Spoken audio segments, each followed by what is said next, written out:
But welcome all to tonight's meeting. I'm Amber Unruh, and I work at the Department of Public Works for the town of Barnstable, and I'm presenting tonight's presentation.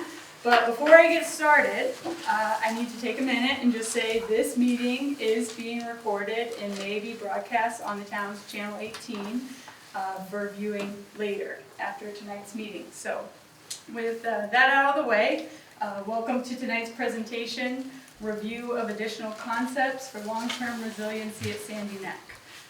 Again, my name is Amber Unruh. I'm giving tonight's presentation, and we also have with us tonight Derek Lawson, Director of Marine and Environmental Affairs, Nina Coleman, the Director of Natural Resources and Sandy Neck Park Beach Manager, Town Engineer Griffin Bowden, and our consultants from the Woods Hole Group, Leslie Fields and Justine Rooney. And also I see some members of the Sandy Neck Board here tonight as well, Tom O'Neill and Pete Zampu, welcome, a few others I think. Oh, there we go. So yeah, thank you all for attending tonight's meeting. This is a follow-up meeting from our January meetings, so a lot of what we have tonight will build on that. It's another board member, sorry. Yes, thank you. I forgot him. I tried it too. Yeah, so the purpose and objectives for this public presentation are to review and discuss the refined concepts of the selected alternative, and then ultimately get feedback from you all and select a concept that will move into preliminary design for this project. And so in order to do that, we have an agenda for today's meeting. First, we're going to do a brief overview of the project, why we're doing this project. I think I recognize a lot of the faces in the room tonight. How many of you watched the presentation or were here for the last meeting? Just raise your hand real quick. Okay, it looks like almost all of you were here last time, so you have a pretty good background on why we're here today. We'll then go over the public comments that we heard from the last presentation and how those led to the refined concepts that we have today. I'll go over those new refined concepts with you all, and then we'll discuss the project's next steps and open it up for discussion. So again, quick overview of why we're here. Obviously, these pictures are very telling of the problem we have in Sandy Neck, which is Sandy Neck is impacted by coastal storm events. In particular, we have coastal erosion from Cape Cod Bay that erodes the primary dune in front of the bathhouse and the parking lots. That dune is what protects our parking lots and keeps them in their existing place and not crumbling. But we've had several coastal storms that ultimately have resulted in a loss of the sand in that dune and exposes, on occasion, portions of the parking lot. That black line is actually the asphalt of the parking lot. We also have experienced coastal flooding at our gatehouse. Only twice, but the two times that the coastal flooding occurred were both in 2018 during Winter Storm Grayson and Winter Storm Riley over the course of that winter. And so, the town, seeing those impacts, decided to initiate a project to evaluate alternatives that could be implemented to protect our infrastructure on this site, and more importantly, protect our ability to access the site and use it for various recreational purposes and manage the unique natural resources that are located on this site. So our ability to access the site is what actually funds all of Sandy Neck. This is an enterprise account, so the user fees generated on the site allow for this facility to exist. And so as part of the alternatives analysis, we looked at a few alternatives. In the last public presentation, we reviewed 3 different alternatives. One of them was a stone revetment that would be located in the place of the primary dune. And the other two options were parking lot relocation options. One was to pull the parking lot back a little ways from its existing location, more landward, and another option was to pull it back, what we call the full relocation option, which is a full relocation to behind the 50-year limit of loss line of where that dune is expected to migrate over the next 50 years. And so, as a result of that alternatives analysis, ultimately what was recommended to move forward was the full relocation of the parking lot with an enhanced dune in front of it. And that's because this alternative of the three alternatives that were reviewed met all of our project goals. It supports our current uses, addresses the vulnerability on the site, it's sustainable for at least 50 years because it moves this parking lot infrastructure back behind this red dashed line, which indicates that 50-year limit of loss for where the dune is expected to migrate. It enhances or protects the coastal resources and is economically viable and permittable under our current regulations. So this is the concept that we showed in the January public meetings that ultimately was the recommended alternative. And in those public meetings, we took public comments. After the meeting, we went through all the public comments, and we, the working group, went through the public comments, identified the ones that we heard the most and were kind of the biggest concerns that kept coming through in those comments. And just to identify those for you, we heard a lot from a lot of you that the new location of the gatehouse in the middle of that upper lot was not particularly ideal from the standpoint of being able to access the gatehouse. It was completely surrounded by the parking spaces in that upper lot, and just wasn't viewed as really maybe the optimal location on the site for that. And the second thing was safety issues associated with traffic at this particular point where the entrance to the ORV trail and the entrance to the lower lot would have a lot of cars potentially in conflict with each other or pedestrians potentially moving through that area. So that was a major concern. Third was the extension of the parking lot further east. So east is this direction, this side of the lot. It would connect up to the existing ORV trail. That location was kind of viewed as potentially vulnerable to coastal flooding, so that was a concern. The fourth item was actually relocating the ORV trail was viewed as a potential concern for visual on the site, just impacting how the site is viewed by people using the overlook that's located here, or if you're across the marsh in certain homes, you might be able to see more traffic moving along that road because it would be at a higher elevation than today's ORV trail. And the fifth was that some of the air up, air downs that were proposed maybe weren't, could be thought through a little bit better. And so what we did, considering these public comments, we asked the consultants to address these public comments by creating two plans. One plan is to have the ORV trail moved up to the location shown on this plan and address these comments. And the second was to not move the ORV trail at all, so that we could then evaluate whether or not we needed to move the ORV trail for this project. And so this is the first concept that they produced, where the ORV trail is relocated to behind that relocated parking lot.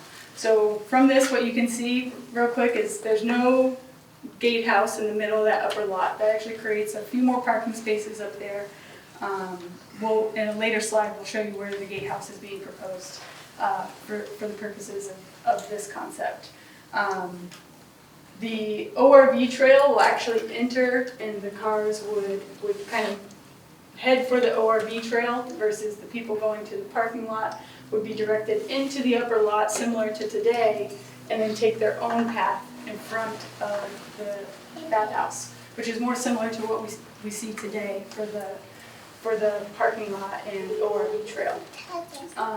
That reduces that conflict that we previously had in this location. We also had them, they pulled back the parking lot over here and moved it just a little bit further away from that ORV trail. Gives it just a little bit more elevation at that location so that it's less likely to be impacted by coastal flooding. In terms of visual of the ORV trail, you know, they tried to address that through additional screening along this backside. So if there was any view of cars driving along that road, the screening that's proposed on the landward side would be in place to block any visual cars or headlights that are moving along that newly relocated ORV trail. The air up and air down that's proposed in this concept, so there's more than just what's here, but essentially for the ORV trail, as you're entering the park and you're passing where the existing entrance to the existing ORV trail is, we were proposing, you know, put in some kind of like horseshoe bend. This could be allowed for additional airing down as you work your way up to the site, and then you would come along the ORV trail. There could be additional airing down along this back portion here, and then when you're coming out of the park, you could air up along here. We have another location that proposes some additional air up for the site as well. Then the second refined concept was to not move the ORV trail. So this concept is essentially the same parking lot. You know, there's no gatehouse in the middle. There's no conflicts. It's just the parking lot infrastructure. Similar to what we have today, there's, you know, only a bathhouse up there in terms of the, you know, buildings. Cars would, you know, headed for the bodfish and the beach would just pull into this lot. Once it's full, and they wouldn't need to interact with the ORV access at all. So kind of considering these two concepts, we actually recommend this concept as the preferred concept, largely for two reasons. One, it has better screening of the lot due to the ability to kind of have additional vegetation along here and potentially screening dunes along the backside. It doesn't result in the relocation of there's a small garage on the backside of the bathhouse that in the previous concept would have to be relocated if the ORV trail comes along the backside. So that's a bit of a cost savings and ultimately addresses all of the comments that were heard previously. So in terms of where will the bathhouse be located on this site with these concepts, this is an aerial image of the site. Okay, so if you were to look at the whole site on an aerial image, this is the location of the existing gatehouse, right in this location. And then as you enter the park, this is where the ORV trail is with the parking lot at the top of that screen. And so the new location for the gatehouse would actually be moved from the current location approximately 350 feet further into the park. There's a little bit more elevation along that access road. Actually, you may recognize the spot where the crosswalk, the sidewalk has a crosswalk that crosses this area here. So here's your sidewalk. So the gatehouse could be relocated to that location. And so in terms of how we would make that look, we actually are proposing to make it look similar to how the gatehouse functions today. So essentially cars that are entering the park would still have you know, a lane to pass by the staff, you know, interact with any staff members regarding you know, conditions on the beach, on the beach trail, and then, you know, pay any fees that you might need to pay and go on and enter the park. You would bear right for the existing ORV trail, or if you're going up to the parking lot, you would head up to the parking lot. On your way out of the park, you would then exit and take a dedicated lane to exit the park and go around the other side of the gatehouse. That's similar to how we enter and exit the park today.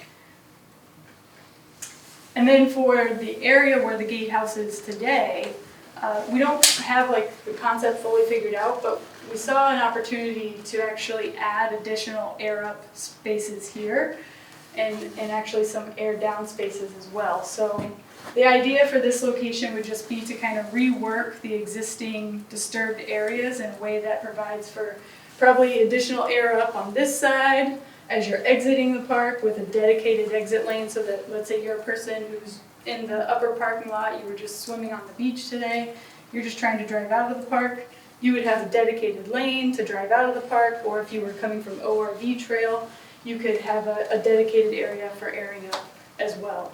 And then if you're entering the park, you could have some additional parking or air down spaces over here, but also a dedicated lane for entering the park.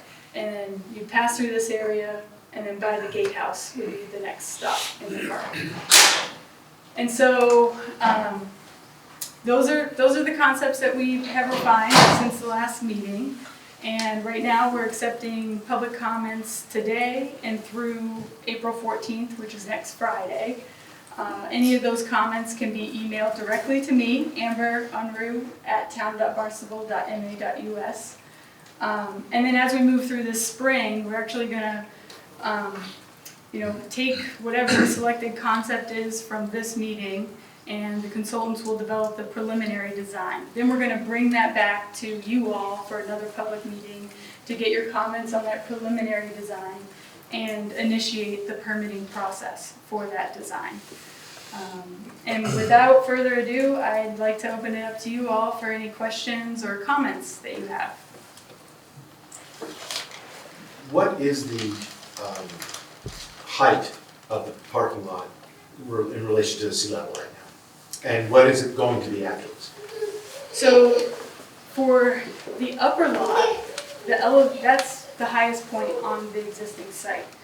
That elevation is not going to increase from today's condition. Do we know, just out of curiosity, what is that?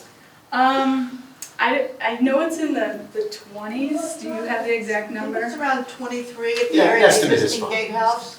Gets lower as you move to the east, obviously, in the lower. Right, it's a yeah. lower, but the gatehouse, the foot of the gatehouse, the foot of the changing, the restaurant, whatever. The bathhouse. The bathhouse, thank you, is about 23 feet.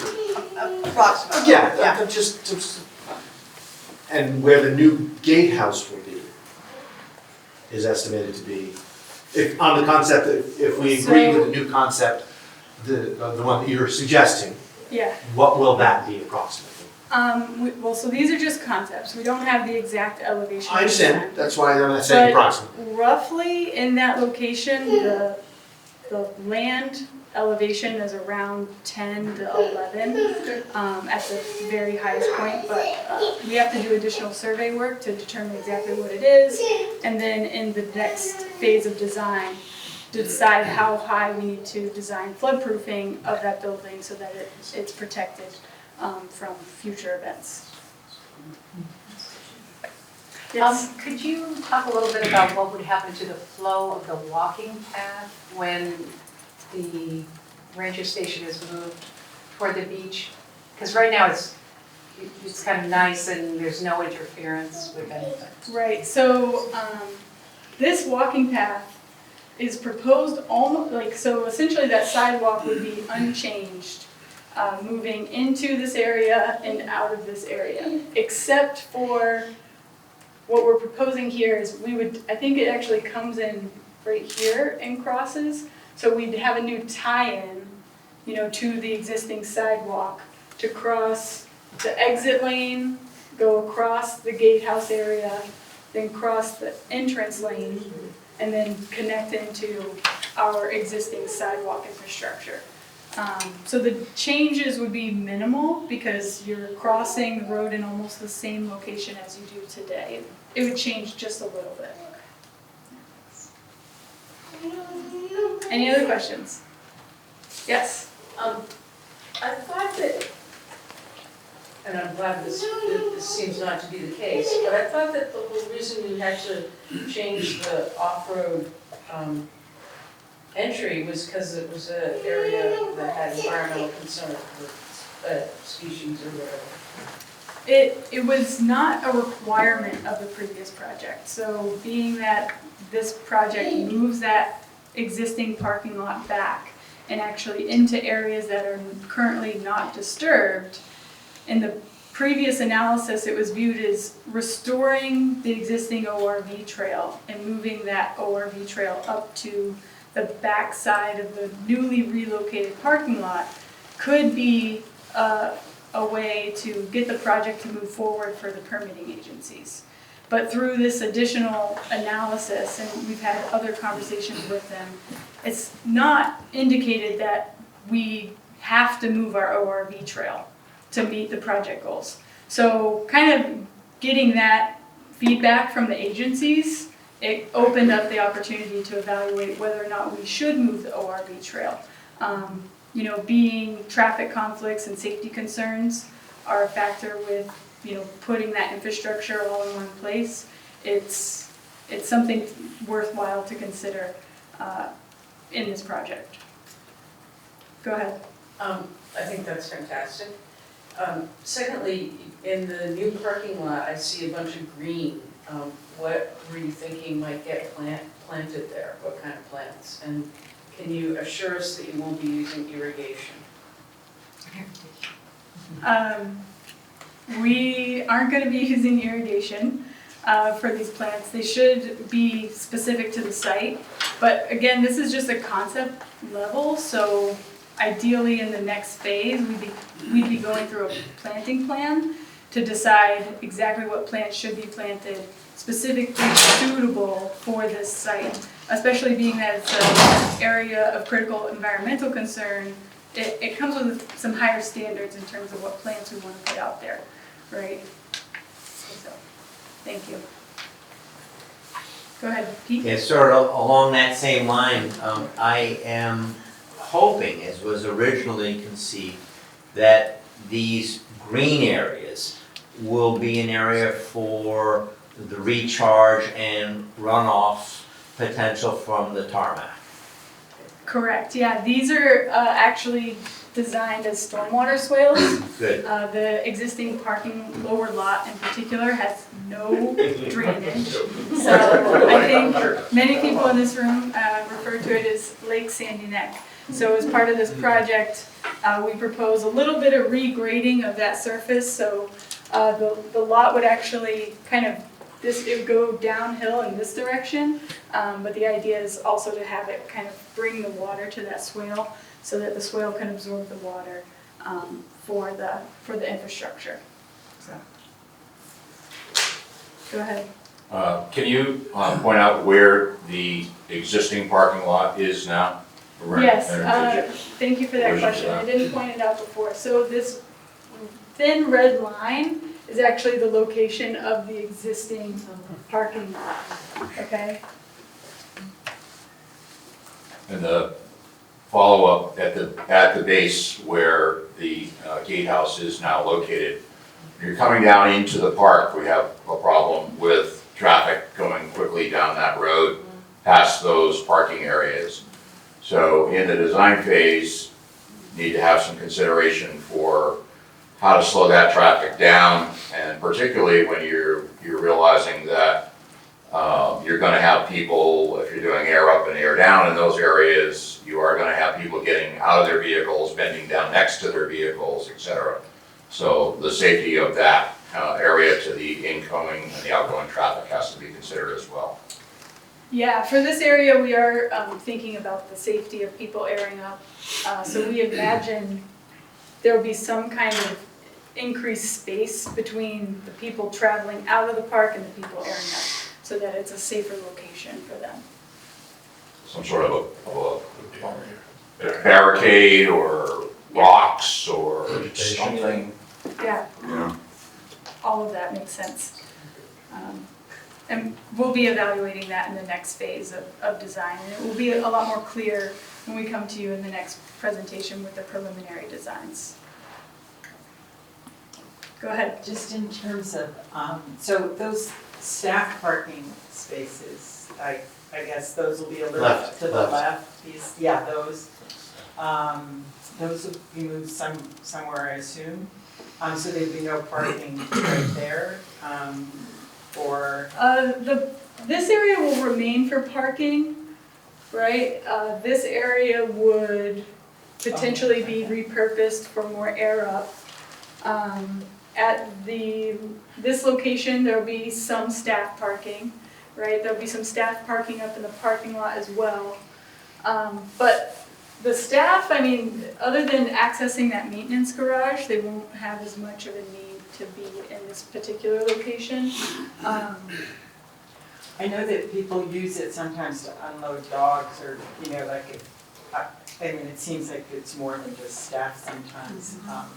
And if you're walking, I mean, it's so great, the investment of funds to have the sidewalk going all the way down from 6A to get to Sandy Neck, and I'm not really sure, you know, how the other neighborhoods use it.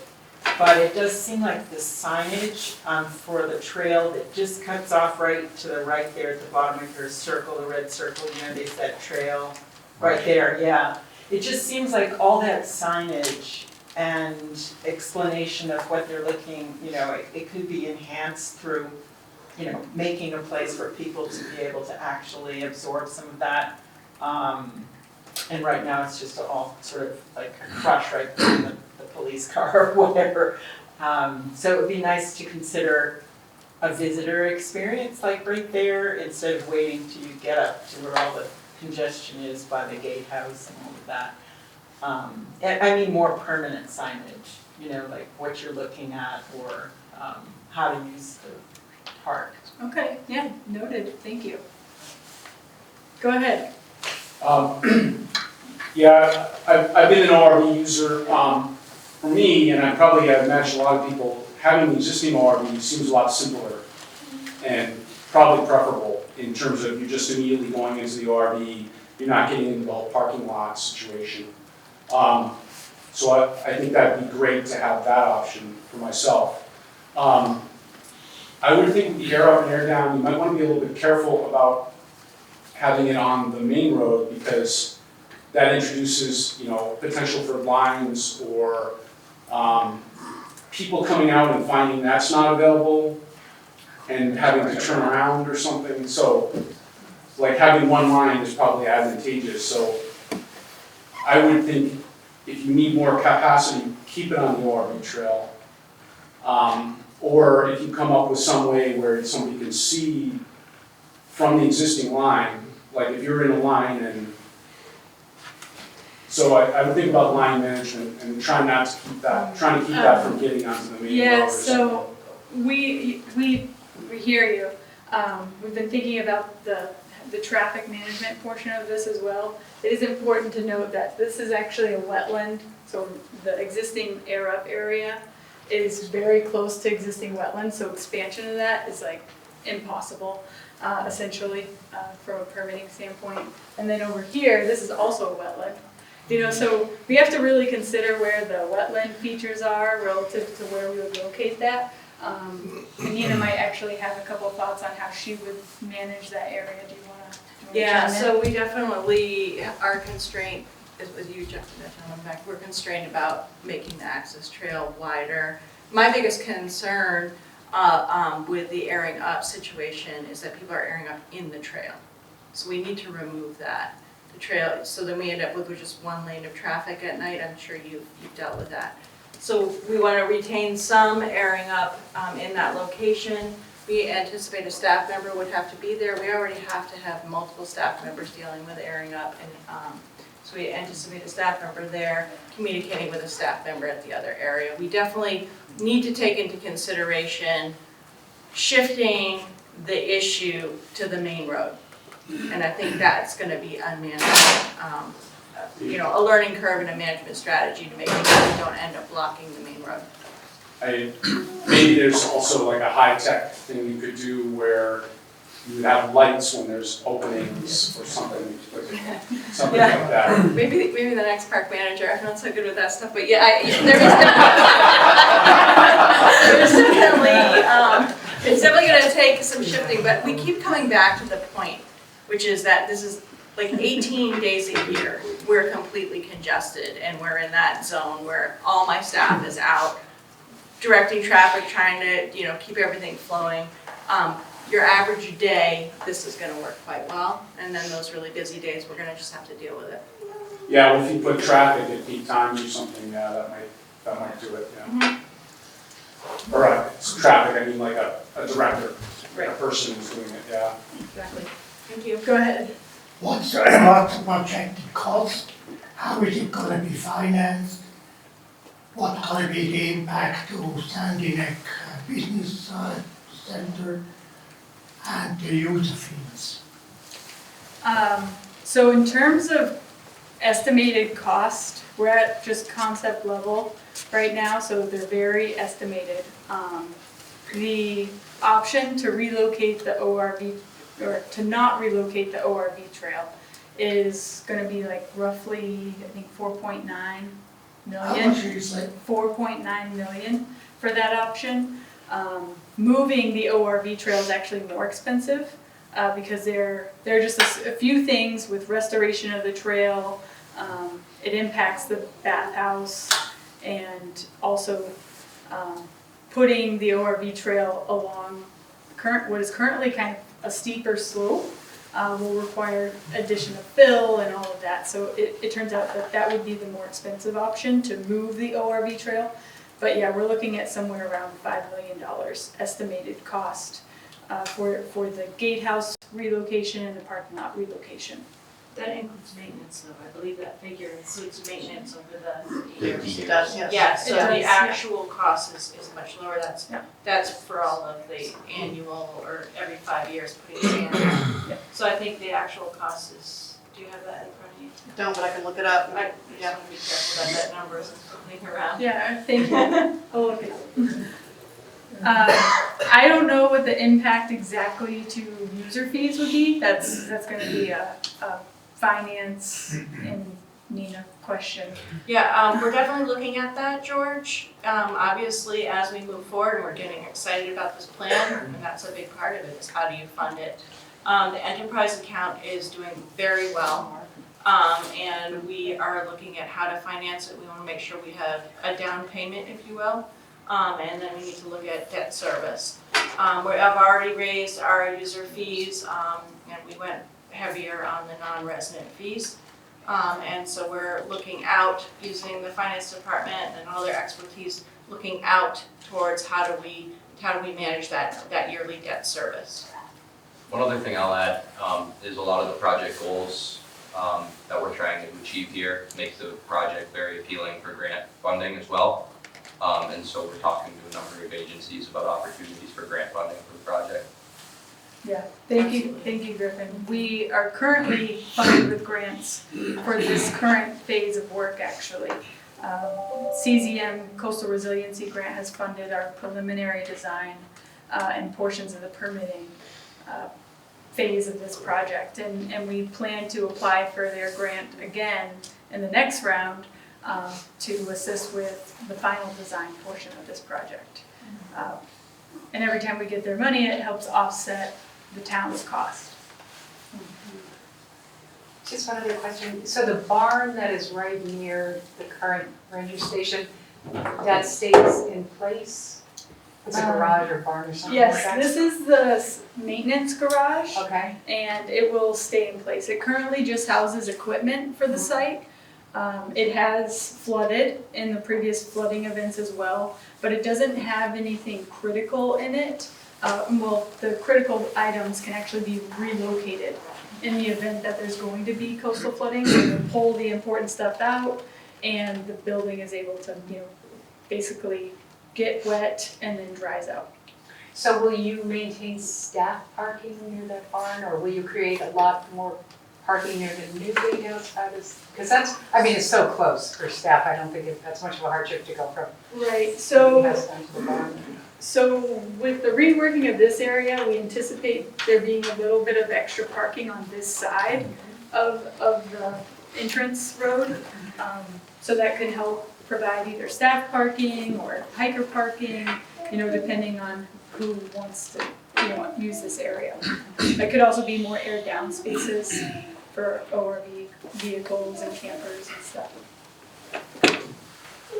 Yes, sir. Is the number of parking spaces going up or down from old versus new? And I'm not sure, like, when does the parking lot typically fill up on like a peak day? I don't know when it fills up on a peak day exactly, but this concept currently has fewer spots than today's parking lot. Part of that is, it's gonna get worked out in the preliminary design. We wanna optimize parking in this slot. So, for instance, we think that there's a little bit more we could do here to get a few more spots. But ultimately, just the size of a parking space, and also the addition of handicap parking spaces, it's gonna take up a little bit more space than we have today to get the same number of parking spaces. We also, in terms of the project, we're working with the amount of impervious area we have today, and we can't increase that space. So if parking spaces are bigger today than what we have out there, or we need more handicap spaces, all of those things take up just a little bit more space and ultimately will result in a loss of a couple spaces. I think this is maybe 25 fewer spaces right now. And we're hoping to get a few more in the next round of design, so. One of the goofy things about the Cape is like everybody comes here for the beach, and then there's like no beach parking, like compared to the number of people here, so. I hear you. It's also a matter of, if we left the lot where it is today, you might lose it, to coastal storms. And there's no guarantee that we can always repair that lot, especially if it becomes maybe too costly, or if permitting agencies say, no, this is nature, we've got to let it be. So that's why the project overall, moving that lot back, is gonna actually retain more spaces for the long term, if you look at it from a potential loss standpoint. Go ahead, thank you. In regards to coastal storms, was any consideration made for putting the gatehouse in a portable trailer to get it out of the way in severe storm surge occasions? Yes, that was looked into. We would like to relocate the existing gatehouse if possible, but there are a lot of things to consider with the building structure itself. For instance, it needs to have certain handicap accessibility. So we actually have to, in our next phase of design, look really closely into that and see what our options are for that building. But maintaining a bathroom in the staff offices and all of that, right now it appears to be easier just to relocate our building, but we haven't looked into it to the most that we should to know that that's what we're gonna do. So in our next phase of design, we're gonna continue evaluating that and looking for what the best option is going to be, whether it's a mobile trailer or flood proofing and a structure that would stay there permanently. So to answer your question, we're still looking into it. Yeah. Is the, where the new gatehouse will be, is that above on the base flood elevation? Where it's proposed now, just by the crosswalk? It's not about now. I think it's right at you're talking about the FEMA BFE? Mhm. Yeah, it's right at that. Yeah, but it's not above. So we are looking, as Amber said, at ways in which we can flood proof it. Thank you. It's, however, though, it's above where Nemo, which was the highest Yeah. storm tide, right? Yeah. Can you try to get my arms around, my head around what you were saying about parking? So it's an enterprise account, so obviously parking is very important. Right. Because you are changing, reconfiguring, you have to make the parking spots wider? I mean, why is it that you're ending up with 25, I think you said 25 fewer parking spaces? Why can't you maintain the same number that we've had in the past? So we're gonna have to work, whatever we do, it's gonna have to be to design standards for parking spaces. It seems to me like every time we work through this, the spaces are fewer, working with the same amount of impervious space. So part of that to me indicates that, you know, we're doing as much as we can to optimize the parking on this site.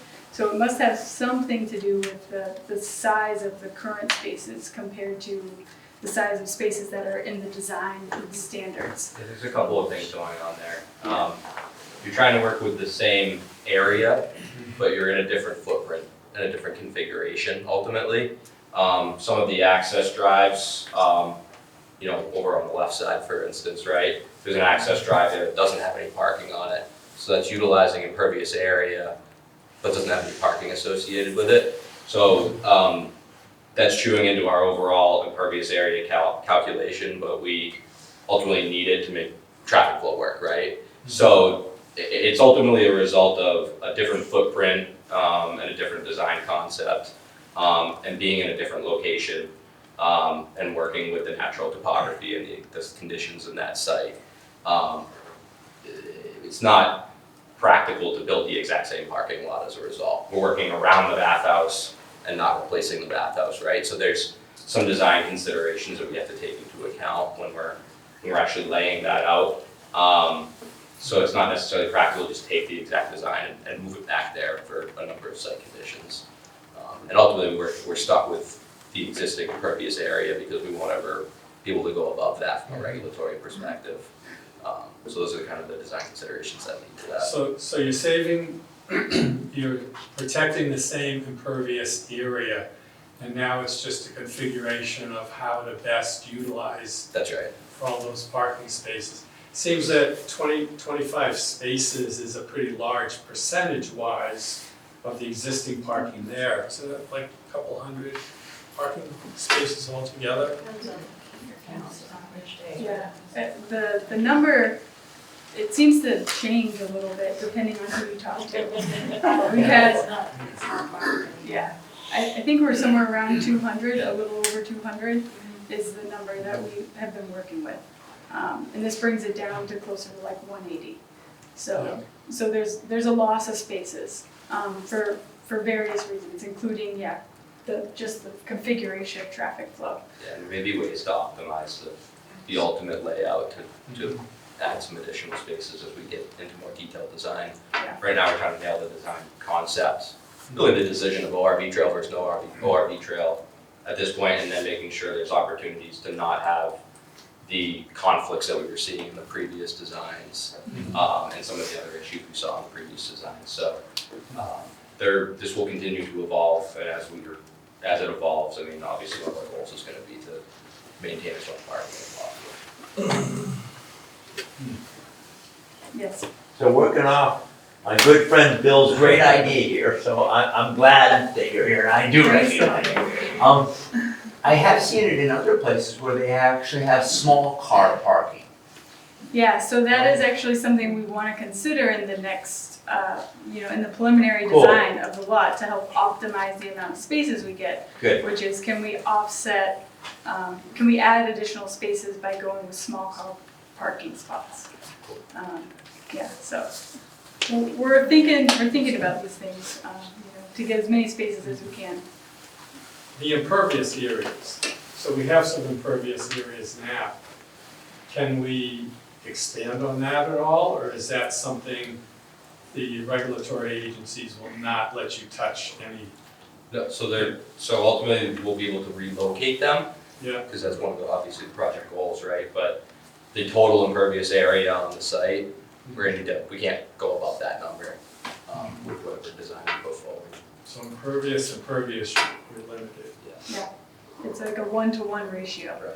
Right. We still have to be very cognizant of the wetlands and the sensitive areas on the site when we put in the design. We're effectively grandfathered in, if you look at it that way. Yeah. We're grandfathered into that impervious area. And that's existing size what it is today, That's right. because if you've been around for a while, you know that there was more impervious area. That's We right. lost at least one, maybe more, in previous storms going back 20, 30, 40 years more. Right, I think, Nina, we lost a whole row of parking. Yeah. Yeah, on that we did, and the last time we north did side. this, we definitely brought that to the regulatory's attention. I think Leslie was in I was just Yeah, gonna that say piece. that our area calculation for imperviousness includes some spots that you're not using now that are sort of buried by the dune. So we tried to maximize that to the extent we could. And we went back and looked at old aerial photos and made those calculations. Go ahead. Well, the lower parking lot, is it, you go in, you go down around to the end and come back? Can you go around again if you need to? Or not? It looks like from here, it's far away, but. So when you enter the lower lot, you would make a right turn as you enter that lot, and it's a one-way travel lane around. Yeah. And then you would come out a one-way travel lane. You could make a left and continue in the loop if you like. If you're looking for the spot that's on the side closest to the beach, yes. Does the bathhouse and the gatehouse now have a septic system? Yes, it does. Are you gonna continue to use that same? We hope to use that same septic system. That's gonna get vetted in the preliminary design. We have to have meetings and discussions with the engineers about, moving this. The existing septic system is located right about there. So portions of that septic system are gonna be under a restored dune. And there's only so much sand you can put over a septic system. So we have to make sure that we can continue to use that septic system and put in the restored dune. So that has to get vetted in this next phase of design. So that will last 50 years. If it erodes back to the red line, it will be in trouble. Well, it would at least last the design life of the That's septic right, system. septic systems don't last 50 years anyway. Yeah. Okay. So my question actually is about the gatehouse. The gatehouse, Okay. is there a septic system now at the gatehouse? There is, yes. Are you gonna continue to use it or move it? It's located in this area, and yeah, we want to continue to use it, hoping that this could just be gravity flow Yeah, sure. downhill. Sounds good. All of that has to get vetted by the engineers, though. And then also just seal it up so it doesn't get damaged during flooding. Have we thought about a composting system like they have at Audubon and Wellfleet? That I know at one time they bragged a lot about how great it was and successful it was. I have no idea what it's like today. Yeah.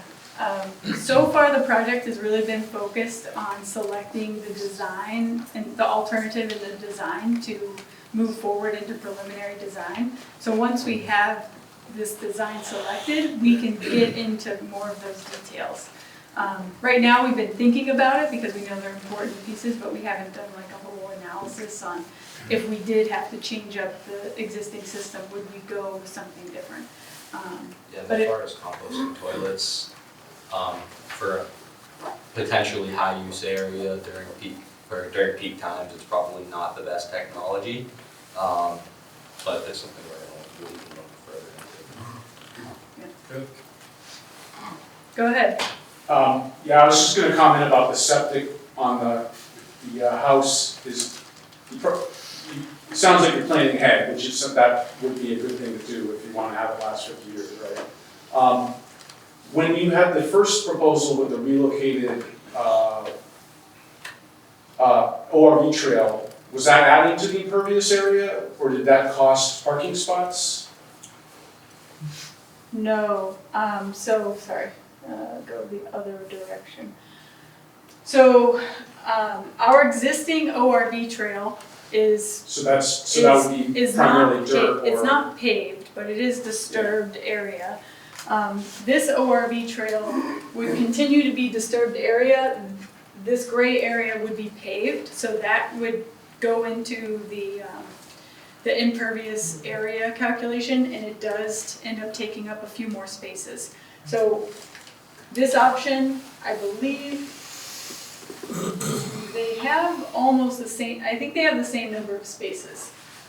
So this is just potentially an increase in the impervious area as a result of that, which might be an issue for us. Well, you would basically get credit for restoring the existing ORV trail. So we would be offsetting that restored area with that area there, and that's why there's a little bit more disturbance here, because you're offsetting the existing disturbance. Two other random thoughts about it. One would be, if you didn't have the impervious area issue, you probably could get more area by lowering the lot or not having as much hill, because you can see the hill is what's bounding it. But if the lot was lower or the dune was a little less steep towards the lot, you could have a bigger lot. The second idea or thought would be, is there any chance to have parking area that's not impervious? So, we met with conservation on this, informally to discuss, how pervious area that's driven on is viewed. And based on that conversation, we should view it as impervious because it ends up being packed down and doesn't absorb water naturally. So ultimately, by not having the ORV trail here, we're still bound to maintaining our existing amount of impervious area. Both of these concepts, they're maximizing the amount of impervious area we can put on the site. Whether you keep the ORV trail in its existing place or move it up to the lot. So we were trying to work in those design constraints, as basically assuming that anything that's driven on is impervious as well. I mean, ultimately gravel would be viewed as impervious for the purposes of that calculation, and it would present maintenance issues more than pavement would, so that was kind of the design consideration there. Right. Okay. But ultimately, this, you restore the existing ORV trail so that you can create this, right? So that ends up kind of resulting in that one-to-one conversion. You take one thing out and put a new thing in. Versus in this option, you just keep the ORV trail where it is, and you're really looking at your one-to-one of existing asphalt on the site. Does that make sense? Mm-hmm. Yep. Yeah. Any other questions? Have we thought about, during these flood surges, tides that we have, of building up a berm over where the existing gatehouse is now so it doesn't rush in there? And We did look into a that. 3-foot high berm or something. And actually, can you describe what you looked into? Because you showed me a berm option, and it looked like it wasn't going to work out. We do know that area is a flood pathway, right? So that's Yeah. where the floods, that's the most vulnerable spot. We were talking about building a berm there to sort of seal that off, but when we looked at how long that berm would have to be, sort of along the marsh trail, is that what you call that, the marsh trail? It would have to extend quite a distance to really cut off the entire flood pathway. And Is it so. like 100 feet? How, it doesn't seem like it's that long. Yeah, there was one other low spot sort of further on down the road that we identified that we had to also seal off in order to sort of completely eliminate this flood pathway. And so it became a really sort of long feature. It's not impossible, we can still look at it, but it's bigger than what we were thinking it would need to be. Well, and the marsh also goes Yeah. right up to the marsh trail, so to Yeah. create a berm, the slope on that berm would end up impacting marsh, right? So that Right. was gonna be a con to that option versus relocating the infrastructure. Was viewed as, more likely permittable and potentially less costly. Probably a long-term solution. Yeah. I mean, once water rushes in, it's like a canyon, it just chisels away at it, and it gets to be pretty severe. Right. So I would think now in this concept stage would be when you'd want to think about, what would happen if you don't prepare for that. And maybe also the material that you use in the berm ought to be considered. I think if you put down sacrificial sand, it just, becomes a solution if sand melts in with the water and it flows out like it's water. So why wouldn't you mix in some other materials, heavier stone, flat stones, to help retain it better? I think that would be a problem in the eyes of the regulatory agencies, that they want us to restore, if we're gonna put anything in there in a berm, it's gotta be compatible with sort of the nearby sediment. But you could build it with sand and vegetate it, so it would be a relatively stable feature and could hold back some of the water.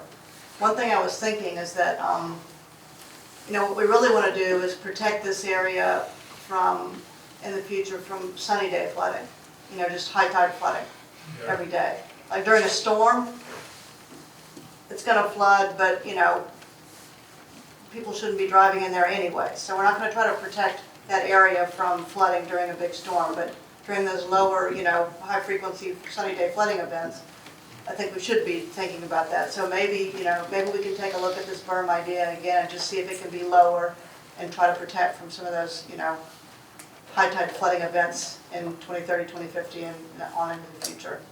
So we'll take a look at it. The particular goal of this project was to protect the gatehouse infrastructure and the parking lot infrastructure. So what we've proposed so far is doing just that. This area, like Leslie said, it's going to be able to take flooding. There's not going to be key infrastructure there that if it's flooded and damaged ends up resulting in staff not being able to let people into the park. But certainly sunny day flooding is something we want to consider into the future. So it may not be a focus of this whole project right now, but definitely something to consider in future years as we move forward, just for overall park management. Go ahead. Do all of these down around the existing gatehouse where talking where the marsh trail actually comes out onto the roadway, and that was the original historical ORV access. All ORV access was through there until the 1970s, early 80s maybe, and then we went out and then actually across Trail 1. But right now that is obviously, it's basically a hiking trail access and it's maintained for emergency property access, I believe. It's probably only been used a time or two over the last couple of decades. But everything we're talking there, does that maintain that as a potential emergency vehicle access to get through there? For property access? For the ORV trail, the marsh trail along the backside, we're not proposing changing any access or anything along that trail as part of this project. Yep. Can you talk about lighting? Sure, so again, this is a very concept level design, what we've been showing you all today. Lighting, if you're thinking about like overhead lighting in a parking lot, that's not something we're proposing here. There might be some low level lighting that we propose in a future phase, but that we would go through that process in the preliminary design and then bring that to you in the next phase, in the next public presentation for the project. So right now, the lighting we've been most concerned about is actually cars, car headlights in the parking lots and along the ORV trail. So that's why we proposed like vegetative screening along this area so that vegetation could screen any parking lights that might be visible from homes across the marsh. Is that the type of lighting you were thinking of? That's it, thank you. Okay, thanks. I'm Sure. sorry. I know we're going like macro here, and I don't want to do the micro, but, so when we pull into the new parking lot here, that where the observation deck is, that's about 10 feet higher than the parking lot where the pavement would be? Is that about right? So when we pull in, we're just gonna have this big dune in front of us, man-made dune, straight ahead, looking up to the ocean? This dune? Yes, that goes up about, what, 10 feet? I can't really read that number. I think it's 28.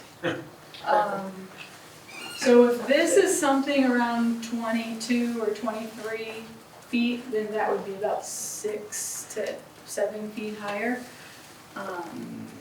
But currently, there's a dune.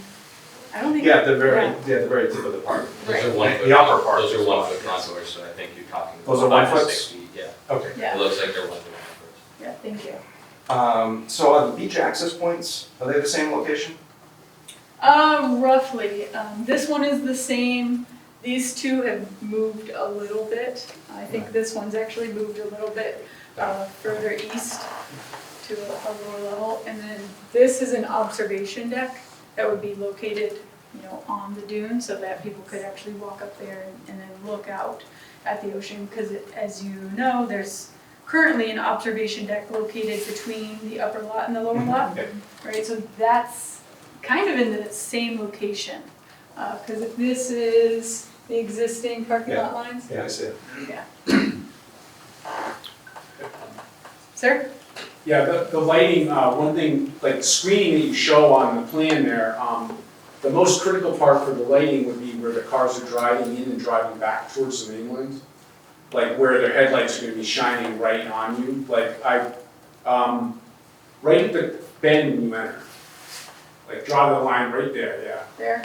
Because like I'm often at Scorton Creek at night and you can see the cars, I can see the cars on me 5 miles away or whatever, as they come off the ORV. And so that would be shining on those houses that are on the hill, quarter mile away. Right, so. And then, so that would just be a good place to focus on the screening. Yeah, the existing ORV trail entrance to the beach wouldn't change, so if that's, kind of what you're indicating with this arrow, that would be unchanged over there. I imagine you're gonna have fewer cars entering the lower lot at night. More people are gonna be leaving, so they'd be heading out of the parking lot. But for the people exiting the ORV trail, if it's unchanged, any lights would still be But shown. it's just, It's if a you're gonna good- spend money on screening. It's a fair point, the screening could be extended 30, 40 feet further and could resolve that concern. I guess the other question is, have you thought about a 100-year plan? Like Orleans with Nauset, they had the good luck and the foresight and whoever motivated for it to buy that hotel on the hill where they're building, parking and they're building turnarounds, and they have a trail that goes down to the ORV area from that location. Like if all of that goes into the drink, then you're probably basically talking about busing from a remote location, like given the existing environmental laws and everything else, right? Right, yeah, so that would be something to consider. For this project, we were looking at protection from the 100-year storm in 2070. Okay, so the 100-year storm has about a 1% chance occurrence on an annual basis. And this line, this 50-year limited loss line, is based on, in 2070, this is protected from the 100-year storm. If sea levels continue to rise well beyond 2070 and into 2100, then we might see some impacts.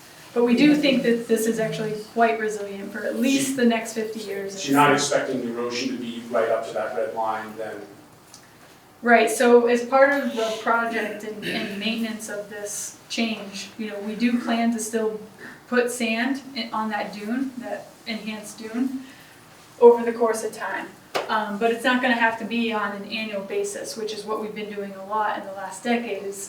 I think we've had 8 nourishments over the last 10 years on our existing primary dune.